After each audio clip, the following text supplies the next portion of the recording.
So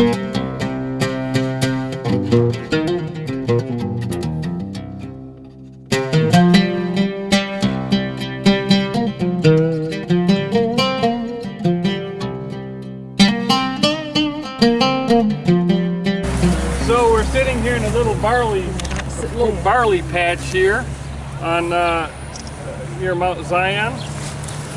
And of course yesterday was day 15 of 1 month. It was a High Sabbath. It was the first day of the Feast of Unleavened Bread. Leviticus 23 says, "And Yahuwah spoke to Moshe, saying, Speak to the children of Israel, say to them, When you come into the land which I give you, and reap its harvest, then you shall bring a sheaf of the first fruits, a resheet offering, of your harvest to the priest. He shall wave the sheaf before Yahuwah to be accepted on your behalf.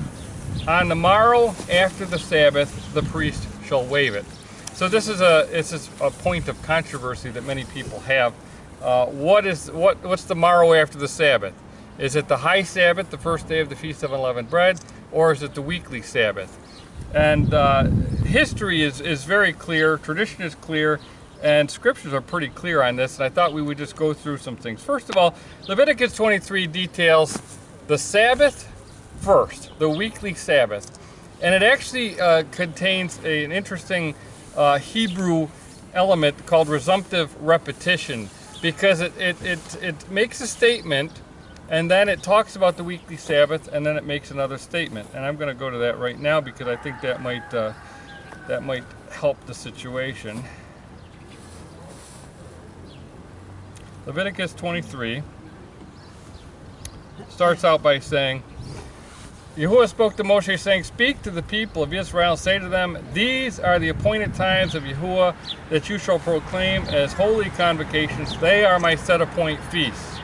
6 days shall work be done, but on the seventh day is a Shabbat of solemn rest, a holy convocation. You shall do no work. It is a Shabbat to Yahuwah in all your dwelling places." And then it goes on and repeats again, "These are the appointed feasts of Yahuwah, the holy convocations which you shall proclaim at the appointed time for them." So it basically puts the weekly Shabbat in parentheses. It separates it from all the others, because the weekly Shabbat is just a day count, okay? Just 1, 2, 3, 4, 5, 6, 7 Shabbat. 1, 2, 3, 4, 5, 6, 7 Shabbat. It's separate from all the other appointed times. Genesis 1:14 talks about that the sun and the moon are for the Moedim, the appointed times. And that's referring to the annual feast. So the sun and the moon determine the annual feast. They're not on that day cycle. So the weekly Shabbat is separate from all the other appointed times. So now when we go back to the other passage that we were looking at, we recognize you're not mixing the weekly Shabbat with the other Sabbaths and with the other appointed times. So the Sabbath referring to in Leviticus 23, 9 through 11 is the High Sabbath, and that's really confirmed through many sources, and I just want to show you some of them. According to Alfred Edersheim in his book The Temple, which is really one of the landmark texts regarding what happened in the temple, how they kept the calendar, and how they observed the feast, he says the expression "the morrow after the Sabbath" has sometimes been misunderstood as implying that the presentation of the so-called first sheaf was to be always made on the day following the weekly Sabbath of the Passover week. This view, adopted by the Bothusians and the Sadducees in the time of Yeshua, and by the Karaite Jews and certain modern interpreters, rests on a misinterpretation of the word Sabbath. As in analogous allusions to other feasts in the same chapter, it means not the weekly Sabbath, but the day of the festival. The testimony of Josephus and Philo and of Jewish tradition leaves no room to doubt that in this instance we are to understand by the Sabbath the 15th of the first month of the Aviv, on whatever day the week might follow. So this is consistent with Leviticus 23, like I said, which separates the weekly Sabbath from all the other appointed times. So we're not going to pull the weekly Sabbath and stick it in now in the other appointed times because it's not relevant. They're on different cycles and they shouldn't be confused. Then Edersheim goes on to say, already on the 14th of the first month, the spot where the first sheaf was to be reaped had been marked out by delegates from the Sanhedrin by tying together in bundles while still standing the barley that was to be cut down. Though for obvious reasons it was customary to choose for this purpose the sheltered Ashes Valley across the Kidron, which is on the other side of the city, there was no restriction on that point, provided the barley had grown in an ordinary field.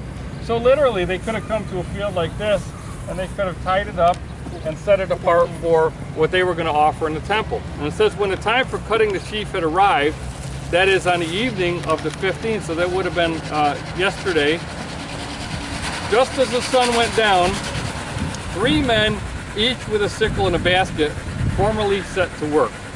But in order clearly to bring out all that was distinctive in the ceremony, they first asked of the bystanders 3 times each of these questions.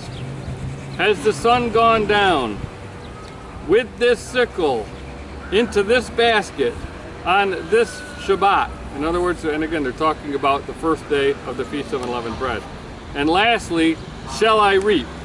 Having each time been answered in the affirmative, they cut down barley to the amount of 1 ephah, or 10 omers, or 3 seahs, which is equal to about 3 pecks and 3 pints of our English measure. The ears were brought into the court of the temple and thrashed out with canes or stalks, so as not to injure the corn, then parched on a pan perforated with holes, so that each grain might be touched by the fire and finally exposed to the wind. The corn thus prepared was ground in a barley mill, which left the hulls whole. According to the sum, the flour was always successfully passed through 13 sieves, each closer than the other. The statement of a rival authority, however, seems more rational, that it was only done till the flour was sufficiently fine. So the goal was to get very, very, very fine flour. Though 1 ephah, or 10 omers of barley was cut down, only 1 omer of flour, or about 5 pints of our measure, was offered in the temple on the 2nd Pashkal, or 16th day of Nisan, he says, the 16th day of month 1. The rest of the flour might be redeemed and used for any purpose. The omer of flour was mixed with a log, or very nearly 3/4 of a pint of oil, and a handful of frankincense put upon it, then waved before Yahuwah, and a handful taken out and burned on the altar. The remainder belonged to the priest. This was what is popularly thought, though not correctly called, the presentation of the first wave sheaf on the 2nd day of the Passover feast, the 16th day. So then, part and parcel with that, we read in Leviticus 23:15, and you shall count for yourselves from the day after the Sabbath, from the day that you brought the sheaf of the wave offering, 7 Sabbaths shall be completed. Count 50 days to the day after the 7th Sabbath. Then you shall offer a new grain offering to Yahuwah. And this is another verse that gives the people problems, because in the Septuagint we read 7 weeks, and this says 7 Sabbaths. But the idea is 7 sevens. We count 7 sevens from this day, and then add 1 to the 50th, and then we get to Shavuot. So the count begins on day 16, and that's confirmed by Moses. We can calculate with precision that when they left Egypt, they got to Mount Sinai, and the 10 words were given on Shavuot, 50 days after the 16th of the day of month 1. Joshua did it when they came into the land, and we read that when we were in Gilgal, and that's in Joshua 5:10 through 12. It says, now the children of Israel camped in Gilgal and kept the Passover on the 14th day of the month at twilight in the plains of Jericho. And they ate of the produce. And now the word there is abur, which means old grain. Specifically means old grain of the land on the day after the Passover. So that's day 15. Unleavened bread and parched grain on the very same day. So on the day 15, they're still eating the old grain. And then according to verse 12, and the manna ceased on the morrow after they had eaten of the old corn of the land. So now that we're at day 16, this day, the day that the resheet, first fruits, was offered up, and the day that the Omer count begins. And then it says, neither had the children of Israel manna anymore, but they did eat of the fruit of the land of Canaan that year. So on day 16, when they offered up the first fruit offering, the resheet offering, from that point on, they could eat the new grain of the land. So it's confirmed that even the first Passover and the first month that they entered into the land, they were observing it this way. This is the way it was done at the time of Yeshua, and we know that Yeshua followed the calendar. We know that John's father, Zechariah, was a priest in the temple, and he was called perfect. He and Elisheva were called perfect in the ways of Yah. So the only way you could be a priest and be perfect is if the temple was operating under the proper calendar. You couldn't be offering your service perfectly to Yah if you were on the wrong calendar. Yeshua never said anything about the calendar that was being used at the time, and in fact, I believe the Holy Spirit put the seal of approval on it when we read in Acts 2 that they were all gathered from all over the place to observe Passover, and the Spirit came down and fell upon them on that day. So they were obviously on the right calendar at that time, and this Holy Spirit confirmed that fact by what happened in Acts 2. So here we are in the barley field on day 1, or on day 16 of month 1, and let's just consider the significance of this, and maybe offer up our own resheet offering here as priests according to the line of Melchizedek. All right.